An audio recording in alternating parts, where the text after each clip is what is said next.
Alhamdulillahilladzi khalaqal insana wa sawwarahu minal 'adam li'i'la'i kalimatillahi wa ihanatil kufri wal asnam. Ahmaduhu subhanahu wa ta'ala wa huwal mahmudu fi hadzal 'alam. Wa ashhadu an la ilaha illallah wahdahu la syarika lah, syahadatan tunajji qailaha minal alam. Wa ashhadu anna sayyidana wa nabiyyana Muhammadan sallallahu alaihi wasallam abduhu wa rasuluhu sayyidul mursalin wa bihi khatam.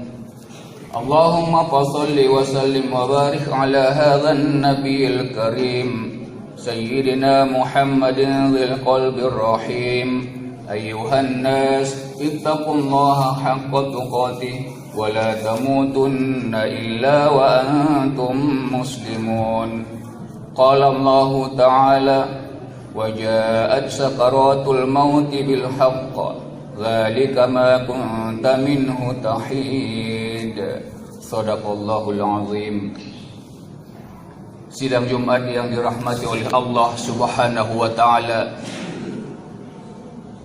di hari yang mulia, di Jumat kedua di bulan Syawal ini, kita ucapkan alhamdulillah wa syukurulillah atas limpahan rahmat dan karunia Allah kepada kita. Juga salawat berangkaikan salam kita aturkan keharibaan baginda Rasulullah sallallahu alaihi wasallam.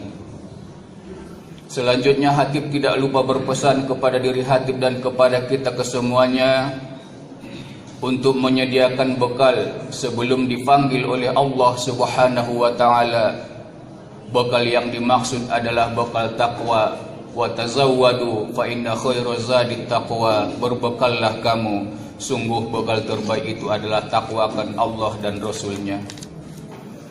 Sidang Jumat yang dirahmati oleh Allah Subhanahu wa ta'ala, tidak terasa sudah 2 Jumat, hampir 2 minggu lebih, bulan yang penuh kesucian telah meninggalkan kita. Mudah-mudahan ia berhasil mendidik kita selama sebulan penuh menjadi hambanya, hamba Allah yang betul-betul sudah terkader menyediakan bekal sebelum dipanggil oleh Allah Subhanahu wa ta'ala ataupun sebelum maut menjemput kita.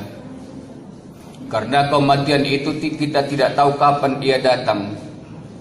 Dan sementara kematian itu, selain kata Rasul, kematian adalah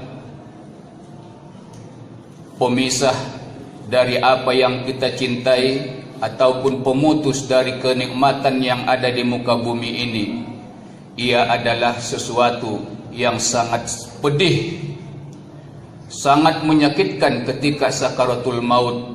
Maka dari itu banyak umat manusia lari daripada kematian. Itulah yang Allah abadikan, Allah isyaratkan di surah Qaf ayat 19 yang Hatib bacakan di awal khutbah tadi. Waja'at sakaratul mauti bil haqq, dan telah datang kematian ataupun sakaratul maut dengan sebenar-benarnya. Dzalika ma kunta minhu tahida, itulah yang selama ini kamu lari daripadanya. Sidang Jumat yang dirahmati oleh Allah Subhanahu wa ta'ala, tentu kematian ataupun sakaratul maut itu sangat sakit. Seperti pertemuan antara Nabi Idris alaihissalam dan malaikat Israel alaihissalam. Singkat cerita, sebenarnya panjang ceritanya. Ketika Nabi Idris alaihissalam ingin ruhnya dicabut oleh malaikat maut, singkatnya Allah izinkan, kemudian dicabutlah ruh Nabi Idris alaihissalam. Kemudian dihidupkan kembali. Yang pertama kali berbicara bertanya adalah malaikat Israel alaihissalam. Ia pun penasaran bagaimana sakitnya kematian. Nabi Idris menjawab, seperti 70 ekor kambing dikuliti hidup-hidup, lalu kemudian sakitnya itu dikumpulkan jadi satu. Itulah yang dirasakan oleh yang sakaratul maut. Namun dalam hadis riwayat Bukhari, sebagai intinya, paling ringan dari sakaratul maut adalah seperti ranting kayu yang berduri dimasukkan ke kain sutra, lalu kemudian ditarik ranting kayu tadi, mengikutlah benang. Tentu kain sutra tadi ada yang koyak. Begitulah orang yang sakaratul maut ketika roh dicabut. Sakitnya memang ada, tapi bagi orang yang takwa, ia akan lupa dengan sakitnya itu. Maka kita amalkan pesan seorang ulama hadis yang hafal lebih kurang 300.000 hadis, yang bernama Al-Imam Al-Hafiz Zainuddin Abdul Raub Al-Munawi rahimahullah. Apa kata beliau? Ayyu yamutu ala ma 'asha alaih wa yub'atsu ala dhalik. Seseorang akan dimatikan dan dibangkitkan sesuai dengan kebiasaannya semasa hidupnya. Bila ingin sakitnya sakaratul maut itu tidak kita rasakan, maka sepanjang hidup, semasa hayat masih di kandung badan, kita tumpuklah bergunung-gunung pahala, sehingga ketika sakaratul maut pun ia akan datang membantu kita. Karena orang yang takwa, kata Nabi, ketika ajal sudah tiba, malaikat akan membukakan visual ataupun video yang akan ia terima setelah ia meninggal. Ketika ia asyik menonton video tadi, ia melihat kesenangan-kesenangan yang ada di dalam surga. Ia melihat bidadari melambai memanggil. Dengan asyiknya menonton video tadi, malaikat pun menarik mundur video itu. Akhirnya ruhnya keluar sendiri. Sakitnya memang ada, cuman karena asyiknya menonton video ini, lupa dengan sakitnya tadi. Tidak ada obat-obatannya seperti kita ketika menonton bola, apalagi ia final piala dunia merebut juara 1-2, kita lupa kalau nyamuk sudah menggigit kaki kita. Begitulah ketika sakaratul maut bagi orang yang takwa. Sidang Jumat yang dirahmati oleh Allah Subhanahu wa taala, maka kita tumpuklah pahala sebanyak-banyaknya.